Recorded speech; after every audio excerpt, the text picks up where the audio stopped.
परमेश्वर ने सिर्फ और सिर्फ 7 वचन कहे थे। तो हम उन 7 वचनों को देखेंगे कि परमेश्वर ने जो गुड फ्राइडे वाले दिन जब वो सूली पर टंगे हुए थे तो उन्होंने वो वचन क्यों कहे थे, किस हिसाब से कहे थे।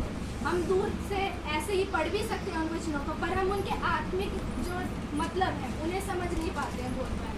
तो जो परमेश्वर का आत्मा मुझे बताएगा उस हिसाब से आज मैं आप सबको बताऊंगी कि उनका आत्मिक अर्थ क्या हो सकता है।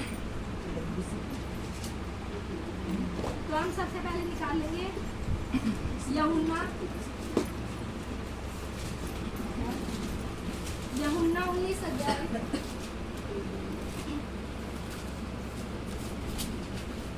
160 पेज नंबर। यूहन्ना 19 अध्याय 26वां वचन।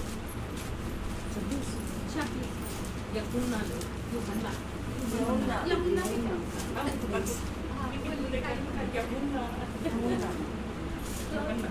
यूहन्ना 19 का 26 मैं आपके लिए पढ़ रही हूँ। इसमें लिखा है, जब यीशु ने अपनी माता और उस चेले को जिससे वह प्रेम रखता था पास खड़े देखा तो अपनी माता से कहा, हे नारी देख यह तेरा पुत्र है। ये वचन परमेश्वर ने कब कहा था? यीशु मसीह ने ये वचन सूली पर टंगे हुए कहा था। परमेश्वर इस वचन से हमें क्या बताना चाहता है? इसमें परमेश्वर बोलता है, हे नारी देख यह तेरा पुत्र है। यूहन्ना को कहते हैं और उसकी माता मरियम को कहते हैं परमेश्वर। इसमें परमेश्वर हमें ये बताना चाहते हैं कि परमेश्वर सूली पर टंगे हुए हैं। उनकी सिचुएशन आप सबको पता है कि बहुत ज़्यादा खराब है उनकी सिचुएशन। उन्हें कोड़े मारे गए और उनके ऊपर थूका भी गया और उनका बहुत ज़्यादा मजाक उड़ाया गया। हर एक तरीके से वो वहाँ पर खड़े हैं, मतलब वो सूली के ऊपर टंगे हुए हैं और लोग उनका बहुत ज़्यादा मजाक उड़ा रहे हैं और हर तरीके से उन्हें बेइज्जत करने की कोशिश कर रहे हैं। पर फिर भी परमेश्वर का वचन हमें क्या कहता है? हे नारी देख यह तेरा पुत्र है। वहाँ पर सूली पर टंगे हुए भी उन्हें अपनी माँ की इतनी परवाह थी कि वो कहते हैं यूहन्ना को कि मैं तो जा रहा हूँ, पर अब से ये ना जो यूहन्ना को कहते हैं कि हे नारी देख यह तेरा पुत्र है, वो अपनी एक रिस्पॉन्सिबिलिटी जो उनको संसार में रिस्पॉन्सिबिलिटी मिली थी, अपनी माता की रिस्पॉन्सिबिलिटी जो उन्हें मिली थी, वो उस रिस्पॉन्सिबिलिटी को क्या करते हैं? भूलते नहीं है। वो वहाँ पर सूली पर टंगे टंगे भी अपनी माता को याद करते हैं और अपनी माता को याद करके कहते हैं यूहन्ना को कि देख ये तेरा पुत्र है, अब से ये तेरा ख्याल रखेगा। मैं तो चला जाऊंगा पर मेरे बाद ये तेरा ख्याल रखेगा। तो परमेश्वर ने सिर्फ आत्मिकता में नहीं परंतु शारीरिकता में भी देखा इस बात को कि मैं तो जा रहा हूँ पर मेरी जो माता है उसका ख्याल कौन रखेगा। तो परमेश्वर ने यहाँ पर यूहन्ना को ये जिम्मेवारी दी कि ये तेरी माता है, अब से ये तेरी माता है, तुझे इसका ख्याल रखना है। तो हमें इस वचन से ये सीखने को मिलता है कि जरूरी नहीं है कि सिर्फ आत्मिकता में बढ़ा जाए, परंतु हमें अपनी जितनी सारी सांसारिक जिम्मेवारियां जो परमेश्वर ने हमें दी है हमें उन्हें भी पूरा करना जरूरी है। क्योंकि अगर परमेश्वर हमसे ये नहीं चाहता तो हमें सांसारिकता में रखता ही नहीं बिल्कुल भी। तो हमें परमेश्वर ने हमें जो भी जिम्मेवारियां दी हैं हमें हमेशा परमेश्वर को अपने मन में रखना है, परमेश्वर को हमें याद रखते रहना है, पर हमें क्या है अपनी सारी जिम्मेवारियों को पूरा करना है। ऐसा नहीं है कि हम सिर्फ और सिर्फ आत्मिकता करें और उन सब के बारे में सोचें ही ना, क्योंकि हमारी जिम्मेवारी हमारे फैमिली वालों के लिए भी बनती है बहुत ज़्यादा। तो हमें उनको भी क्या करना है? अच्छी तरह से पूरा करना है। हमें ये नहीं देखना है, हमें परमेश्वर को पहले स्थान पर रखना है, पर हमें दूसरा तीसरा जैसे परमेश्वर पहला हो गया, उसके बाद फिर हमें अपनी फैमिली को रखना है, मम्मी पापा को रखना है, उसके बाद हमें और चीज़ों को भी रखना ज़रूरी है, क्योंकि ये सारी चीज़ें भी हमारे जीवन का एक भाग है, हमें ये छोड़ना नहीं है। तो परमेश्वर हमें ये बताने की कोशिश कर रहे हैं कि हमें हर एक चीज़ को बैलेंस करके चलना है। हमें ऐसा नहीं करना कि हम सिर्फ और सिर्फ परमेश्वर के लिए करें। अगर हम मान लो परमेश्वर के लिए कर रहे हैं, हम अपना पूरा जीवन परमेश्वर के लिए भी दे रहे हैं, पर फिर भी हमारी बहुत सारी जिम्मेवारियां हैं क्योंकि वो लोग हमसे जुड़े हुए हैं, तो हमें उनको भी लेकर साथ में चलना है। तो परमेश्वर हमें इस वचन से ये बताता है कि हमें अपनी हर एक जिम्मेवारी को एक बैलेंस बना के और चलना है। हमें ये देखना है कि हम कैसे उनको पूरा कर सकते हैं। हमें ऐसा नहीं है कि सिर्फ परमेश्वर के साथ ही चलना है, हमें लोगों के साथ भी चलना है। क्योंकि जब मूसा को परमेश्वर ने 10 आज्ञाएं दी थी तो उसमें से 6 आज्ञाएं परमेश्वर ने लोगों के प्रति दी थी और 4 आज्ञाएं मनुष्यों के प्रति, मतलब अपने प्रति दी थी। तो हमें इस बात का ध्यान रखना है कि 6 आज्ञाओं को भी हम उनको पूरा करते हुए चले और 4 आज्ञाएं जो परमेश्वर के प्रति थी वो भी पूरा करते हुए चले। ठीक है, आप समझ आया आपको इस वजह से? फिर उसके बाद हम आते हैं लूका।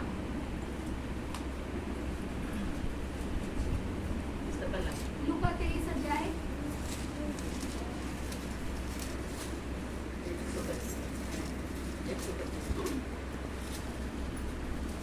23 का 34।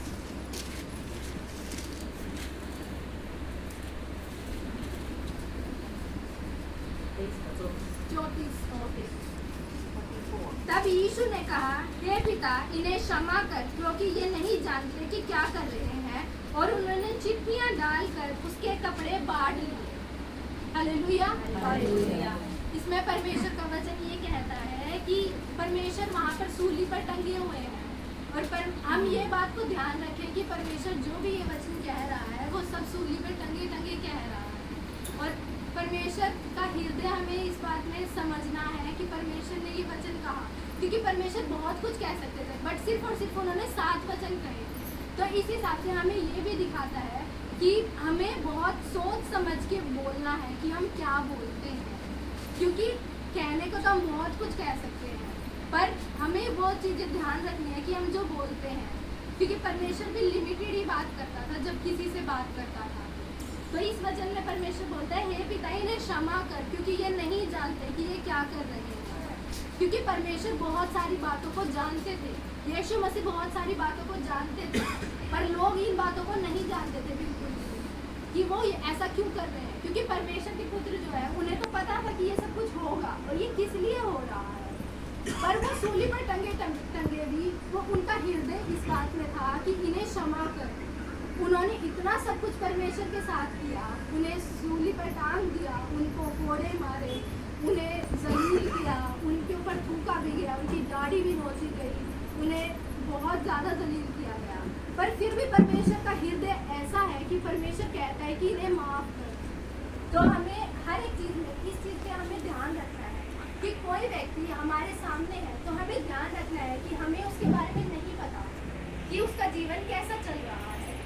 तो हमें इस बात को ध्यान रखना है कि हम अपनी तरफ से उनके लिए कोई भी गड़बड़ ना करें। हम जो बोलते हैं हम ऐसे वर्ड्स बोलें उनके लिए कि वो उन्हें मोटिवेट कर सके, वो उन्हें उत्साहित कर सके। हम ऐसे वर्ड्स तो बोल सकते हैं ना कि वो उन्हें उत्साहित करे कि वो जिस परेशानी में है अगर वो हमें नहीं भी बता पा रहे हैं तो उन्हें उत्साहित तो किया जा सके कि वो उस परेशानी से बाहर आ सके। तो हमें हर एक के प्रति एक माफ़ करने वाला हृदय अपना रखना है, क्योंकि परमेश्वर का वचन क्या कहता है पति में कि यदि तुम किसी के गुनाहों को माफ़ करोगे तो अभी तुम्हारा पिता जो स्वर्ग में है वो तुम्हारे गुनाहों को माफ़ करेगा। तो हमें इस बात का ध्यान रखना है कि यदि हम किसी के गुनाह माफ़ नहीं करेंगे तो परमेश्वर भी तो हमसे यही कहेगा, तुम माफ़ नहीं करोगे तो मैं तुम्हारे गुनाह माफ़ क्यों करूँ। पर फिर भी हमारे परमेश्वर का हृदय ऐसा है कि वो हमें माफ़ करता है। तो हमें इस बात का ध्यान रखना है कि हम क्या करते हैं, हम किसी व्यक्ति से जो भी बोलते हैं, जो भी कुछ भी करते हैं, तो हमें उस चीज़ में ध्यान रखना है कि हम उन्हें उत्साहित करें, हम उन्हें नकारात्मक कुछ भी ना करें, क्योंकि हमें नहीं पता कि किसकी ज़िंदगी में क्या चल रहा है, कौन कितनी परेशानियों से गुजर रहा है। लोग मुंह पे हंसते हैं कि कोई नहीं, अच्छा चल रहा है सब कुछ, पर उनकी ज़िंदगी में बहुत कुछ ऐसा होता है जो वो बता नहीं सकते किसी को। तो हमें हर एक के प्रति क्या रखना है, अपना अच्छा हृदय रखना है, हमें हर एक के साथ अच्छा व्यवहार करना है। जैसे यीशु मसीह यहाँ पर कहते हैं कि हे पिता, इन्हें क्षमा कर, ये नहीं जानते कि ये क्या कर रहे हैं। क्योंकि कई बार ऐसा होता है हम इतने उदास हो जाते हैं और हमें खुद ही नहीं पता होता कि हम कर क्या रहे हैं, कि हमें खुद ही नहीं पता होता, हमारी इन चीज़ों पे हम ध्यान ही नहीं दे पाते। तो हमें क्या करना है, हमें इन चीज़ों के ऊपर ध्यान रखना है, हमें इन चीज़ों पे ध्यान रखना है, हमें इन चीज़ों पे क्या करना है, ध्यान रखना है कि हम किससे क्या चीज़ बोलते हैं, किससे क्या चीज़ कहते हैं, या फिर किस चीज़ के लिए हमने क्या किसी को कुछ कहा। तो इस वजह से परमेश्वर हमें ये समझाना चाहते हैं कि परमेश्वर बहुत ज़्यादा बुरी सिचुएशन में थे परमेश्वर सूली पर टंगे हुए थे और परमेश्वर राजा है। ये तो यहूदियों का राजा है। अगर तू इतना ही परमेश्वर का बेटा है तो तू खुद को क्यों नहीं बचा लेता? ऐसी ऐसी बातें उनको कह रहे थे। पर हमें क्या करना है? हमें इन बातों की तरफ ध्यान नहीं देना बिल्कुल। जो ये लोग जितने भी नकारात्मक बातें करते हैं, क्योंकि ये चीजें हमें क्या करती है, हमें ये चीजें डाउन करती है। हमें इन चीजों के ऊपर ध्यान नहीं देना। हमें किन बातों पे ध्यान देना है? जो चीजें हमें ऊपर उठाती है, जो परमेश्वर के वचन कहता है, हमें उसके ऊपर ध्यान देना है। हमें जो नकारात्मक बातें हैं उनके ऊपर बिल्कुल भी ध्यान नहीं देना। हमें यीशु मसीह जैसा हृदय रखना है कि हम सबको माफ कर सके, कि हमें कुछ नहीं पता। परमेश्वर तू जानता है सब कुछ, कि किसकी लाइफ में क्या चल रहा है, किसकी लाइफ में क्या नहीं चल रहा। पर हम अपनी तरफ से इतना हो सकता है कि हम अपना अच्छा व्यवहार लोगों की तरफ रख सकते हैं। तो परमेश्वर हमारे हृदय को देखता है इस बात में, क्योंकि वो हृदय को जांचने वाला परमेश्वर है, वो मनों को जांचने वाला परमेश्वर है।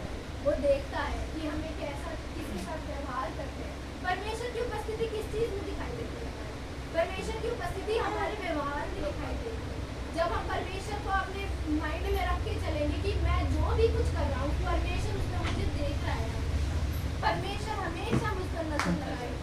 और अंत में जब हम परमेश्वर के सिंहासन के सामने खड़े होंगे, तो हमने हर एक जो वर्ड बोला है ना, उसका हमारा क्या होगा? हिसाब देना।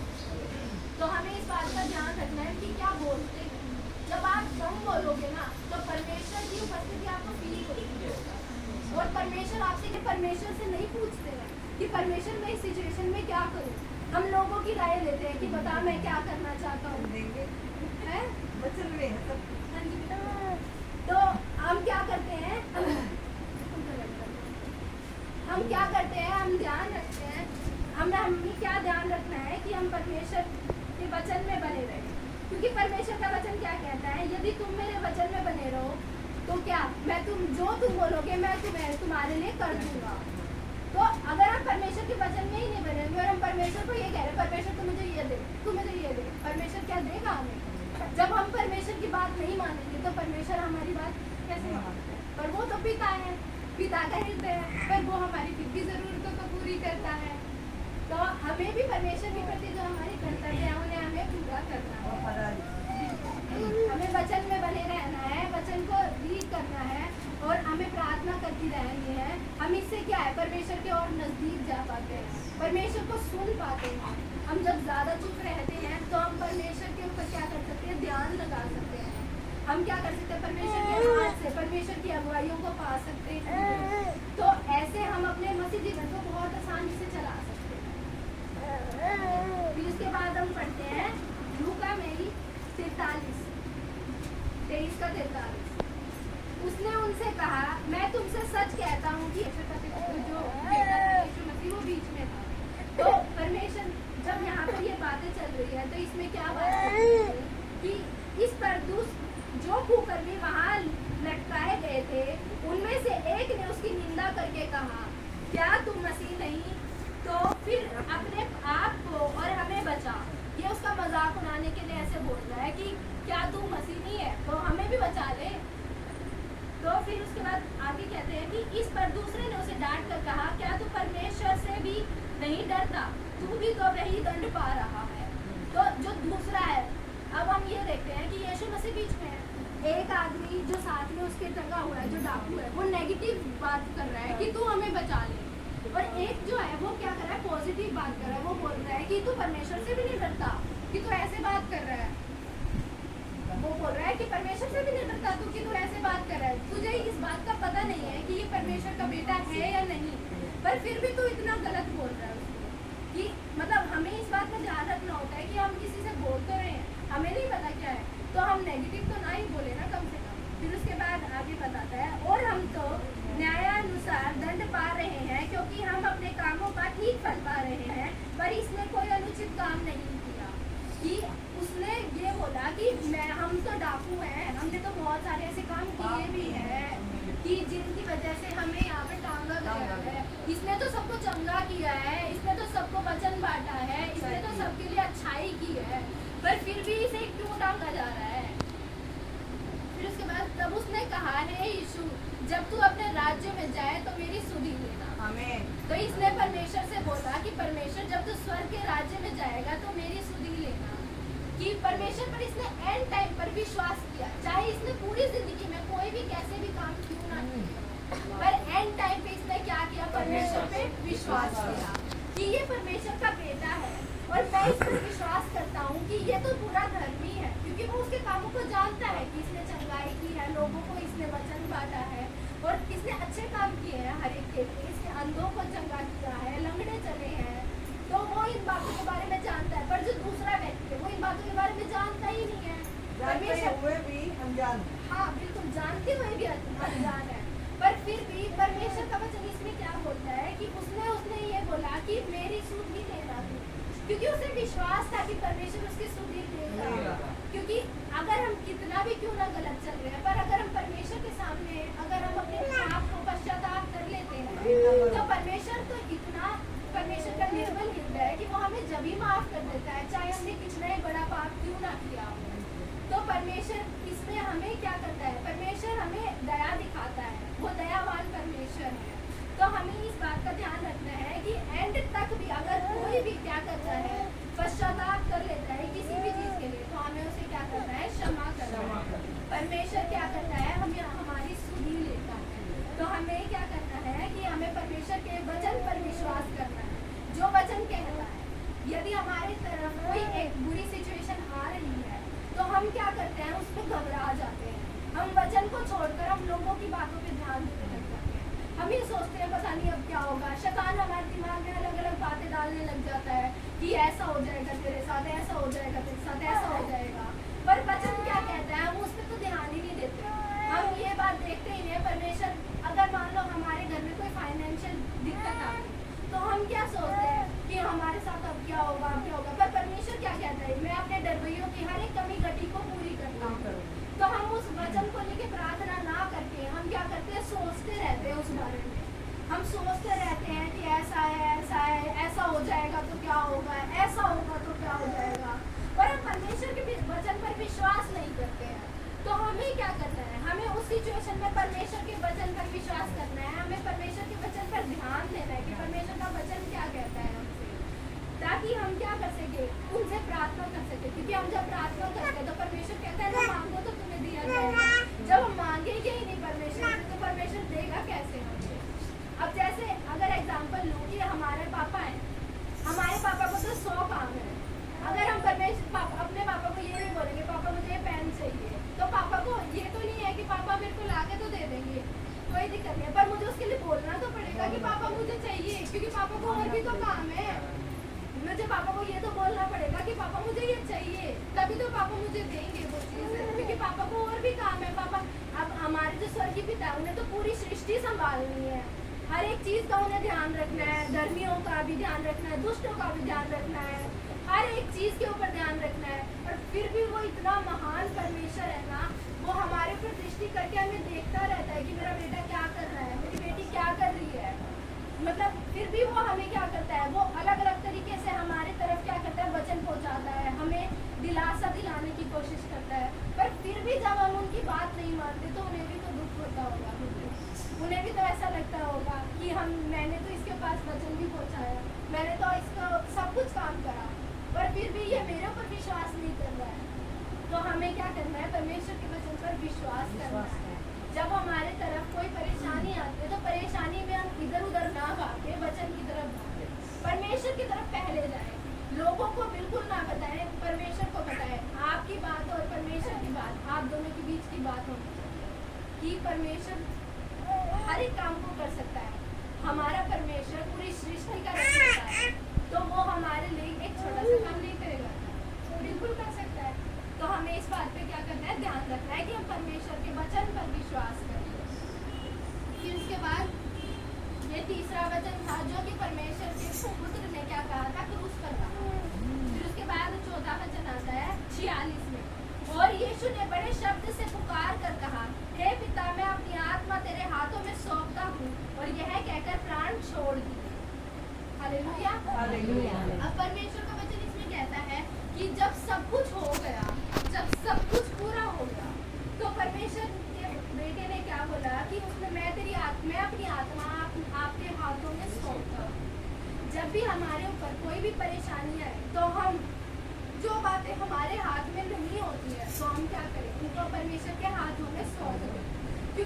बातों में हम कुछ नहीं कर सकते, उसमें परमेश्वर ही कर सकता है जो कर सकता है। जब हर एक बात पूरी हो जाती है, जब हमारा बिल्कुल भी कुछ बस ही नहीं चलता है उस बात में, तो हम क्या करें, बस परमेश्वर के हाथ में छोड़ दें और उसके लिए प्रार्थना करते रहे साथ में। और इसके बीच में हमारा क्या है, हमारा स्वभाव बदलना नहीं चाहिए। तो परमेश्वर का पुत्र जो है वो सूली पर टंगा हुआ है, पर फिर भी क्या है, वो क्या कहता है कि इन्हें माफ कर दो परमेश्वर मेरी माता का ध्यान रखना। इस बच्चे को उन्होंने यहूदा को बोल दिया कि मेरी माता का ध्यान रखना, वो इन चीजों के बारे में भी ध्यान रखना है। अपनी आत्मा को परमेश्वर के हाथों में क्या करना है, हमें सौंपना है। यदि हम कहीं पर जा रहे हैं, हम कहीं से आ रहे हैं, तो हम अपने आत्मा को कैसे संभाल सकते हैं, हम तो नहीं संभाल सकते, परमेश्वर ही तो संभाल सकता है। तो हम अपनी आत्मा को परमेश्वर के हाथों में क्यों नहीं दे देते। हम हर एक हमारी रोज ये प्रार्थना होनी चाहिए कि परमेश्वर हम अपनी आत्मा को आपके हाथों में दे रहे हैं, चाहे दुख हो चाहे सुख हो, मुझे पता है तू ही मुझे संभालेगा। तो हमें क्या रखना है, इस बात में ध्यान रखना है कि हम परमेश्वर को क्या करें, अपनी आत्मा को सौंप दें। क्योंकि बहुत सारे लोग ऐसे होते हैं जो कि शैतान को अपनी जिंदगियां दे देते हैं, शैतान के हाथों में दे देते हैं। कोई दुख आ गया तो दुख की तरफ सोचने लग जाते हैं, पर नहीं, हमें क्या करना है, हमें अपनी आत्मा परमेश्वर के हाथों में देना है। हम परमेश्वर को ये कहें कि परमेश्वर मैं तो अपनी आत्मा तेरे हाथों में दे रहा हूँ, मेरे साथ जो भी होगा मुझे पता है कि मेरे लिए सारी बातें मिलके क्या करेंगी, भलाई को क्योंकि परमेश्वर का वचन कहता है ना कि मेरे लिए सारी बातें मिलके भलाई को उत्पन्न करेंगी। तो चाहे कोई भी सिचुएशन क्यों ना हो, तो परमेश्वर हमारे लिए भलाई को ही उत्पन्न करेगा। शैतान चाहे कोई भी क्यों ना करने की कोशिश करे हमारी, पर हमारा परमेश्वर वो परमेश्वर है कि एंड में भी जो रिजल्ट आएगा ना, वो हमारे लिए अच्छा ही आएगा। चाहे कितनी भी परेशानियों से वो हमें क्यों ना गुजारने की कोशिश करे। शैतान हमारे पर बस अटैक कर सकता है, पर जो परमेश्वर ने लिखा है ना, होगा तो होगा। तो परमेश्वर हमें वहां तक ले जाता है, पर उस बीच में हमारा व्यवहार कैसा रहता है, उसके ऊपर हमें बहुत ज्यादा ध्यान देने की जरूरत है कि हम चिड़चिड़े तो नहीं हो रहे, हम लोगों से गलत व्यवहार तो नहीं कर रहे हैं, हम वचन से बाहर तो नहीं जा रहे हैं। तो हमें इन चीजों के ऊपर क्या करना है, ध्यान देना है। जब परमेश्वर का वचन, नीति वचन कहता है कि बुद्धिमान वो है जो अपने चाल चलन पर ध्यान देता है, और जो क्या करता है, अपने मुंह से जो वर्ड निकलते हैं उनके ऊपर ध्यान देता है कि मैंने क्या बोला है, कि कहीं इसका कोई गलत असर तो नहीं पड़ेगा किसी दूसरे के व्यक्ति के जीवन पर। तो हमें क्या करना है, हमें अपने आत्मा को परमेश्वर के हाथों में देना है, परमेश्वर के वचन के हाथों में देना है। हमें वचन से अपनी जिंदगी को क्या करना है, चलाना है। हाँ जी भैया। फिर उसके बाद हम आते हैं मती।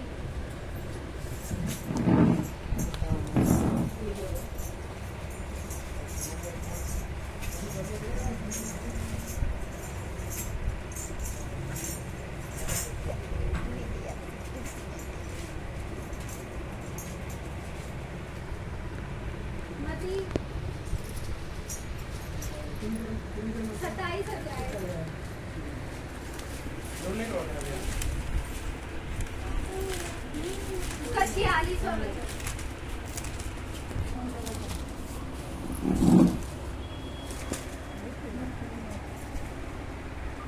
मती 27 अध्याय उसका 46वां वचन। दोपहर से लेकर तीसरे पहर तक उस सारे देश में अंधियारा छाया रहा। तीसरे पहर के निकट यीशु ने बड़े शब्द से पुकार कर कहा, एली एली लमा शबक्तनी, अर्थात हे मेरे परमेश्वर तूने मुझे क्यों छोड़ दिया। Hallelujah hallelujah. ये परमेश्वर ने वचन कहा था जब वो क्रूस पर थे।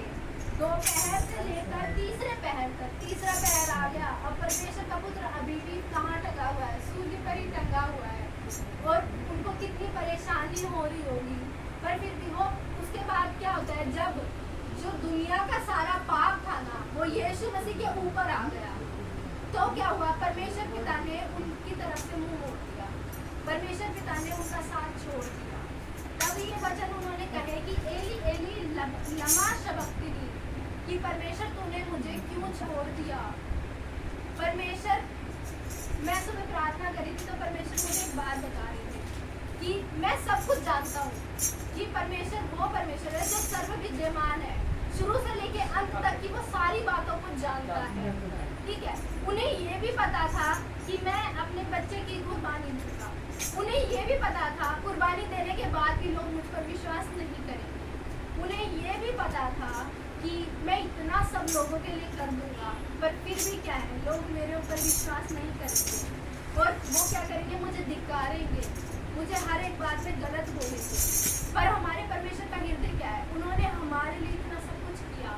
उनका इकलौता बेटा था यीशु मसीह, वो उन्होंने क्या किया, उसको सूली पर चढ़ा दिया हमारे लिए, ताकि क्या हो, हम सब जो उनके बेटे बेटी हैं, जो हम सब उनके बेटे बेटी हैं, उनके क्या हो, पाप क्षमा हो सके। तो परमेश्वर का हृदय हम यहाँ पर समझ सकते हैं कि एक बाप का हृदय ऐसा है कि वो क्या है, उसे पता है कि ऐसा है, पर फिर भी वो क्या करता है हमारे लिए, उसने अपने इकलौते पुत्र की क्या करती जान, उसने उसे बलि चढ़ा दिया। मैं सुबह सोच रही थी परमेश्वर, पहले क्या होता था, पुराने नियम में बलियां चढ़ाई जाती थी, किसकी मेमने की बलि चढ़ाई जाती थी, बकरी के महीने वो चढ़ाई जाती थी, कबूतरों की चढ़ाई जाती थी। तो परमेश्वर ने अपने बेटे को उनके समान कर दिया, कि अपने बेटे की कुर्बानी कर दी, कि उनके जो बलि, जो बकरों की चढ़ाई जाती थी, उसके स्थान पर उसने अपने बेटे को कुर्बान कर दिया, ताकि बलियां खत्म हुआ करो। तो परमेश्वर हमें क्या, परमेश्वर ने अपने बेटे की कुर्बानी कर दी। मैं सुबह परमेश्वर से ये पूछती, परमेश्वर जब हम ये बोलते हैं कि परमेश्वर यीशु मसीह का लहू हमारे ऊपर आए, तो परमेश्वर हमें ये देखता है कि यीशु के द्वारा हमें वो जानता है।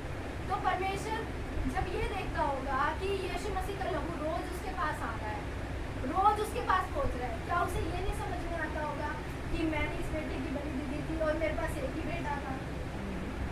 तो उसका हृदय कहीं ना कहीं तो दुखता होगा ना इस बात में कि मैं इतना सब कुछ लोगों के लिए कर रहा हूँ, पर फिर भी लोग मुझ पर विश्वास नहीं करते। लोग क्या करते हैं, विश्वास करते हैं, फिर इजरायलियों के तरह छोड़ देते हैं, फिर क्या करते हैं, फिर वापिस आ जाते हैं, मूर्ति पूजा में चले जाते हैं, फिर वही बलियों में चले जाते हैं, जो जिस बलि से उसने हमें बचाना चाहा, उस बलि में फिर वो जाना चाह रहे, फिर वो मूर्ति पूजा करना चाह रहे हैं।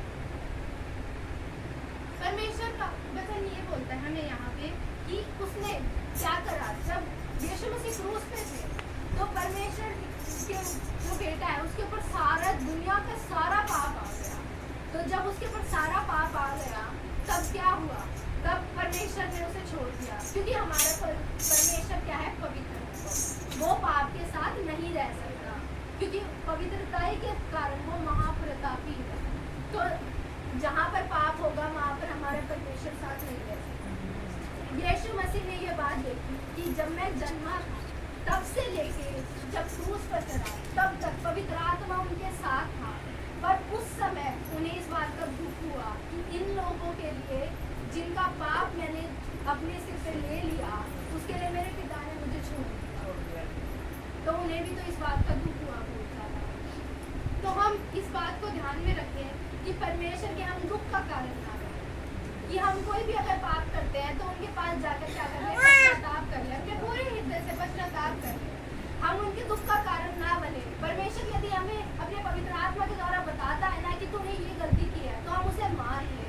हम ये ना कहें नहीं परमेश्वर मैंने तो ऐसा नहीं किया, या मैंने तो ये इसीलिए किया था, मतलब परमेश्वर को हम तर्क ना दे इस बात के लिए कि मैंने तो ये ऐसे किया, मैंने ये ऐसे किया। पर परमेश्वर का आत्मा अगर हमारे मन में डालता है तो हम उसे स्वीकार कर लें, क्योंकि उसने हमारे लिए बहुत कुछ किया है। हम उसके उपकारों को याद कर करके उसको धन्यवाद करें।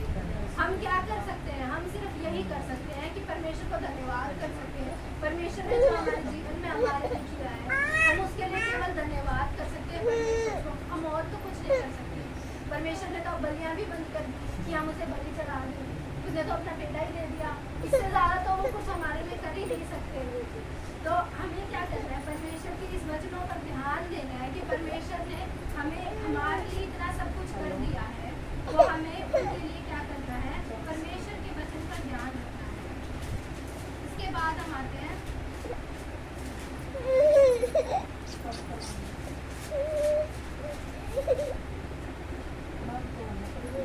फिर से यूहन्ना में, यूहन्ना का 19 अध्याय,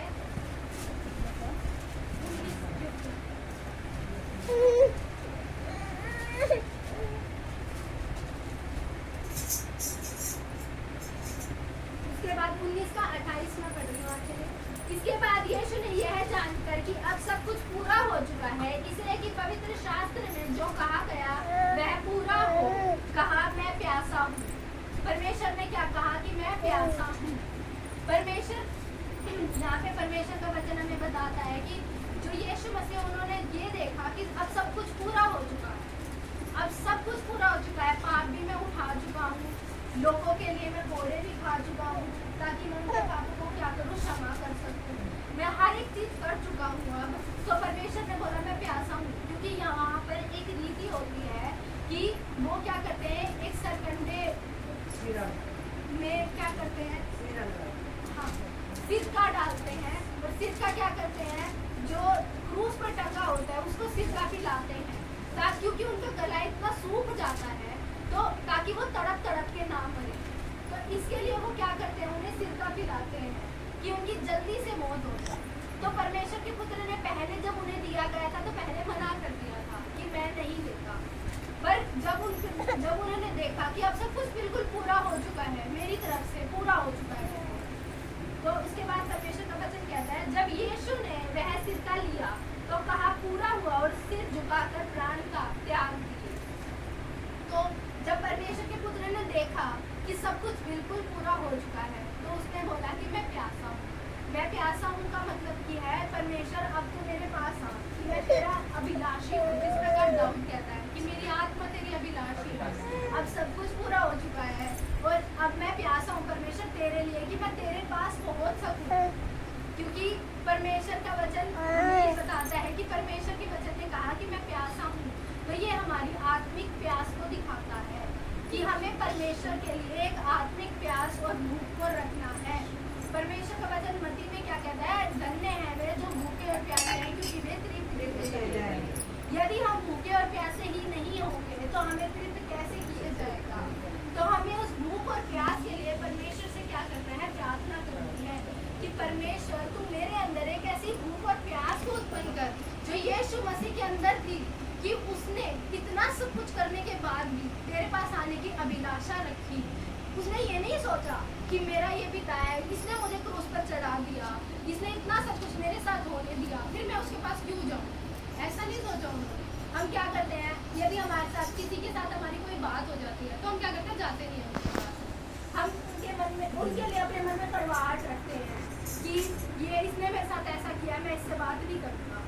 परमेश्वर के पुत्र के साथ तो इतना सब कुछ हुआ, पर फिर भी वो वापस जाने के लिए तैयार है अपने पिता के पास। हमें ये भूलना नहीं है, हमें हर एक व्यक्ति के लिए अपने मन में अच्छी भावना को रखना है, हम अच्छी तरह से मसीह जीवन को बिता सकें, और परमेश्वर के लिए भूख प्यास को मेंटेन रखना है हमें। कई बार ऐसा होता है, परमेश्वर का वचन जैसे प्रकाशित वाक्य में कहता है कि ना तुम गुनगुन, ना तुम गर्म हो, ना तुम ठंडे हो, तुम गुनगुने हो, मैं तुम्हें उगलने पड़ूंगा। तो हमें क्या है, वो भूख और प्यास को बनाए रखना है, ताकि हम आत्मा में गर्म रहें, आत्मा में बलवंत बनते जाए। अगर हम बलवंत नहीं होंगे तो हम शैतानी शक्तियों से लड़ेंगे कैसे। शैतानी शक्तियां तो हमें डरा कर भगा देंगी, पर परमेश्वर का वचन हमें क्या कहता है कि तुम शैतान का सामना करो, शैतान तुम्हारे सामने से भाग जाएगा। तो हमें क्या करना है, जब हमारे अंदर वो भूख और प्यास होगी, जब हम परमेश्वर के वचन को डेली पढ़ेंगे, परमेश्वर के वचन को क्या करेंगे, डेली मनन करेंगे, वचनों की भूख प्यास होगी जी, और प्रार्थना की भूख प्यास होनी चाहिए कि हम प्रार्थना करें परमेश्वर से। प्रार्थना और वचन के अलावा भी हम परमेश्वर से बातें कर सकते हैं कि परमेश्वर तूने ऐसा किया मेरे लिए, हम उसके लिए वर्शिप कर सकते हैं परमेश्वर की। हम ऐसा ना सोचें क्योंकि 24 घंटे परमेश्वर तो हमारे साथ ही है ना, तो हम परमेश्वर से, हमारे पास कोई नहीं है बात करने के लिए, हम परमेश्वर से बात करें, परमेश्वर तूने ऐसा किया, परमेश्वर तूने ऐसा किया, देख तूने लाल समुद्र को बात किया, ऐसे ऐसे बात कर सकते हैं परमेश्वर। परमेश्वर तो हमारी सुनने के लिए बैठा है, परमेश्वर से हम ऐसे ऐसे बात कर सकते हैं। तो हमें क्या करना है, एक भूख और प्यास को हमें अपने अंदर क्या करना है, उत्पन्न करना है। जैसे कि यीशु मसीह ने, हमारे ऊपर कोई अगर परिस्थिति भी आती है ना, तब भी हमें क्या करना है, इस भूख और प्यास को मेंटेन रखना है। क्या होता है, परिस्थिति आती है और लोग वचन पढ़ना बंद कर देते हैं, लोग क्या करते हैं, वचन पर चलना बंद कर देते हैं, लोग क्या करते हैं, प्रार्थना करनी बंद कर देते हैं। हमें ऐसा नहीं करना है, हमें परमेश्वर में विश्वास रखना है कि एक परमेश्वर सब कुछ ठीक है। ऐसा तो नहीं है कि, ऐसा तो नहीं है ना बिल्कुल भी कि किसी की लाइफ में कोई प्रॉब्लम ही नहीं आएगी, अगर एक प्रॉब्लम चली जाएगी तो दूसरी आएगी, दूसरी चली जाएगी। अगर हमारी लाइफ बिल्कुल ही अच्छी होगी तो हमें जीने का मजा भी नहीं आएगा बिल्कुल भी। तो दुख और सुख तो दोनों चीजें आती रहती है हमारे जीवन में, कभी सुख आएगा कभी दुख आएगा।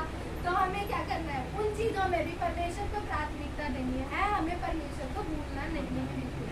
वो भूख और प्यास हमें परमेश्वर, हम अपनी सामर्थ्य से कुछ नहीं कर सकते। भूख और प्यास भी परमेश्वर से मांगो, परमेश्वर तू दे, क्योंकि मेरा शरीर मेरा खुद का ही नहीं है। परमेश्वर जो मुझे चाहिए वो तो सिर्फ तू दे सकता है। भूख और प्यास भी तू ही दे मुझे, ताकि मैं तेरे लिए अभिलाषी हो सकूं। मतलब हमारे पास अगर कुछ भी नहीं है ना, तो हम परमेश्वर से मांगे सामर्थ भी, हर एक चीज हम परमेश्वर से ही मांगे, क्योंकि वो ही हमें हम सब कुछ दे सकता है। क्योंकि हमारा परमेश्वर क्या है, पूरी सृष्टि का करता है। जितनी भी चीजें जो कुछ भी बनाया परमेश्वर ने हमारे लिए बनाया, और किसी के लिए तो नहीं बनाया, इंसानों के लिए ही बनाया था। तो हमारे लिए तो बनाया है, तो परमेश्वर हमें नहीं देगा क्या? तो हमें क्या करना है, परमेश्वर के लिए भूख और प्यास को बनाए रखना है। वचन पर क्या करना है, मनन करते रहते हैं, वचन पर ध्यान देते रहना है, परमेश्वर को याद दिलाते रहना है कि परमेश्वर देखो मैं भी हूँ। पर मैं एक अच्छा रिश्ता परमेश्वर के साथ बनाए हम, कि परमेश्वर मैं भी हूँ, मेरी तरफ भी देखती हूँ। परमेश्वर, अगर परमेश्वर आपके हो, परमेश्वर की आवाज बिल्कुल नहीं आ रही, परमेश्वर को बोलो परमेश्वर मैं तेरा बेटा हूँ, मेरी आवाज, मेरे को आपकी आवाज आनी चाहिए। ऐसे हम थोड़ा बहुत तो परमेश्वर के साथ ऐसा भी कर सकते हैं, क्योंकि वो हमारे पापा है। तो हम अपने पापा के साथ जैसा बिहेव करते हैं वैसे हम परमेश्वर के साथ भी कर सकते हैं, क्योंकि वो हमारा स्वर्गीय पिता है। तो हमें क्या करना है, भूख और प्यास को मेंटेन करना है। उसके बाद परमेश्वर का वचन कहता है कि पूरा हुआ। तो जब सब कुछ पूरा हो गया तो यीशु मसीह ने अपना सिर झुकाया, और उसके बाद क्या हुआ, उसकी आत्मा को परमेश्वर के पास पहुंचाया। इसमें भी हम ये देखते हैं कि परमेश्वर के पुत्र ने क्या किया, परमेश्वर के पुत्र ने परमेश्वर को आदर दिया, अपना सिर झुकाया और परमेश्वर को बोला पूरा हुआ। हमें अपनी जिंदगी में परमेश्वर ने हमें इस संसार में भेजा, परमेश्वर ने किसी उद्देश्य से हमें इस संसार में भेजा। हमें क्या करना है, हमें परमेश्वर से पूछना है, परमेश्वर आपने किस उद्देश्य के लिए मुझे भेजा? क्योंकि यीशु मसीह जब आए इस धरती पे, उन्हें पता था कि इस दिन मैं क्या करूँगा, मरूंगा, इस दिन मेरे को सूली पर चढ़ाया जाएगा, इस दिन क्या होगा मेरे साथ, ऐसा होगा, इस दिन ऐसा होगा, उन्हें सब पता था। तो क्या हमें परमेश्वर बता नहीं सकता? परमेश्वर हमें ये बता सकता है कि हमारा उद्देश्य क्या है यहाँ पर आने का। बिल्कुल, हमें परमेश्वर से उस बुलाहट को पूछना है कि परमेश्वर क्या वो बुलाहट है, क्या तू चाहता है मेरी जिंदगी से, कि हम भी अंत में, जैसे पौलुस कहता है कि मैंने एक अच्छी दौड़ी है, मैंने एक अच्छी कुश्ती लड़ी है, तो अंत में हम भी ये बात कह सके कि परमेश्वर मुझे अब किसी चीज की दुख नहीं है पूरी जिंदगी में, मैंने तेरे लिए ये काम जो तूने मुझे दिया था ना वो मैंने किया है। तो हम अंत में क्या कह सके कि परमेश्वर जो तूने मुझे बोला था ना करने के लिए वो मैंने पूरा किया है। मुझे अब किसी चीज की चिंता नहीं है कि मैं जब तेरे सामने खड़ा होऊंगा तो मैं ये बोलूँ कि नहीं परमेश्वर मैंने तेरा इनकार किया हो या कुछ और बात हुई हो, ऐसा बिल्कुल भी ना हो। हमें अपने जीवन में क्या करना है, एक सेटिस्फैक्शन को पाना है, आत्मिक सेटिस्फैक्शन को पाना है कि परमेश्वर जो तूने मुझे बोला मैंने वो किया है। तो हमें क्या है, इस बात में हिलाव रखना है और परमेश्वर से क्या करना है, दृढ़ता से परमेश्वर से पूछना है कि परमेश्वर आपने मुझे क्यों बुलाया। इतने सारे लोग हैं दुनिया में, पर हमें बुलाया है परमेश्वर ने, क्योंकि बुलाए हुए बहुत है पर चुने हुए कौन है। तो हम अगर परमेश्वर ने हमें चुना है तो परमेश्वर ने हमें किस चीज के लिए चुना है, तो हमें ये चीज परमेश्वर से क्या करनी है, पूछनी है कि परमेश्वर आपने मुझे बुलाया, आपने मुझे इतना सब कुछ रखा, आपने मुझे इतना ज्ञान दिया और हर एक चीज का ज्ञान दिया है, आप मुझे जो चाहते हैं आप मुझे बताएं उस बारे में। परमेश्वर या तो तू स्वप्न दर्शनों के द्वारा बात कर, या तो तू हमारे पास के द्वारा बात कर हमसे। परमेश्वर अपने वचन के द्वारा बात करेगा, लोगों के द्वारा बात करेगा। वो परमेश्वर मन ही मन में ज्ञान सिखाने वाला परमेश्वर है, मन ही मन में भी बताएगा, वो लोगों के द्वारा भी बता सकता है। बहुत सारे तरीके हैं, वो कुछ भी नहीं मिलेगा ना, परमेश्वर एक खंजरी से भी सिखा सकता है। हमें सिर्फ और सिर्फ ये ध्यान रखना है कि परमेश्वर हमें सिखाना क्या चाहता है, हमें अपनी आत्मा को परमेश्वर के हाथों में देना, जब तो हम सीख सकेंगे कि परमेश्वर हमें क्या बताना चाहता है।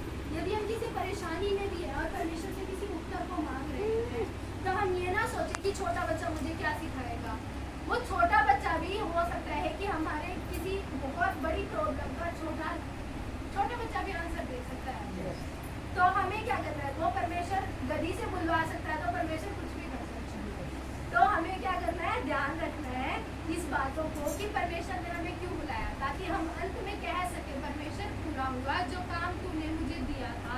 आत्मिक काम भी, शारीरिक काम भी, हमारे भौतिक काम भी, सबके ऊपर हमें ध्यान रखना है। हमें हर एक चीज में परमेश्वर को प्राथमिकता देनी है। हमें परमेश्वर के वचन को ध्यान रखना है। हमें परमेश्वर से प्रार्थना करते रहना है मन ही मन में। हमें परमेश्वर के प्रति अपने व्यवहार को भी अच्छा रखना है। हमें लोगों के प्रति भी अपने व्यवहार को अच्छा रखना है। हमें सब कुछ ध्यान में रखते हुए बस परमेश्वर को क्या देनी है, महिमा देनी है। क्यों? जैसे सुलेमान कहता है, पर सुलेमान राजा था और उसने क्या किया था, उसने सब कुछ ट्राई कर लिया क्योंकि वो सबसे ज्यादा अमीर राजा था। हम सब उपदेशक में पढ़ते हैं,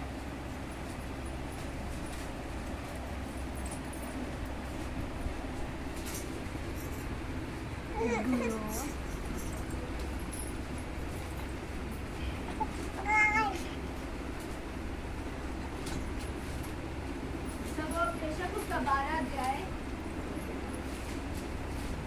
और 13 वचन, 814 पेज नंबर।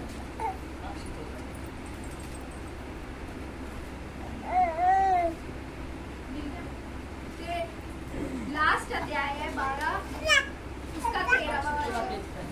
मैं पढ़ती हूँ। सब कुछ सुना गया और अंत की बात यह है कि परमेश्वर का भय मान और उसकी आज्ञाओं का पालन कर, क्योंकि मनुष्य का संपूर्ण कर्तव्य यही है। क्योंकि परमेश्वर सब कामों और सब गुप्त बातों, चाहे वे भली हो या बुरी, न्याय करेगा। हालेलुया। सुलेमान राजा सबसे अमीर राजा था। आप सबोपदेशक की पुस्तक में पढ़ के देखना, उसने सब कुछ किया। उसने बुरे काम भी करे, उसने अच्छे काम भी करे, उसने सब कुछ करके देखा। उसने बहुत सारी दाख की बारियां लगाई, अपना पूरा बिजनेस एक्सपेंड करके देखा, सब कुछ उसने करके देखा। उसने व्यभिचार में भी गया, वो हर एक चीज उसने करके देखी। पर वो अंत में क्या कहता है, वो अंत में कहता है कि सब कुछ देखा गया, फिर भी सब कुछ सुना गया, पर अंत की बात यह है कि परमेश्वर का भय मानना और उसकी आज्ञा का पालन करना, यही मनुष्य का संपूर्ण कर्तव्य है। कि क्योंकि वो तो एक ऐसा राजा था ना, उसने तो सब कुछ करके देख लिया। तो हम उसकी जीवन से क्या कर सकते हैं, ये चीज को देख सकते हैं कि हमें कुछ भी हम कर रहे हैं, सिर्फ परमेश्वर का भय मानना और उसके वचनों का पालन जब हम करते हैं ना, तो यही सबसे उत्तम बात है और यही मनुष्य का कर्तव्य है। इसके अलावा अगर हम कुछ कर रहे हैं तो वो हम परमेश्वर को ध्यान में देखते हुए ही करें और हर चीज को परमेश्वर के लिए करते रहें। हमें क्या करना है, परमेश्वर के भय मानना है, उसकी आज्ञाओं पर चलना है। हमें इन बातों का ध्यान रखना है। तो हालेलुया, परमेश्वर को धन्यवाद। मुझे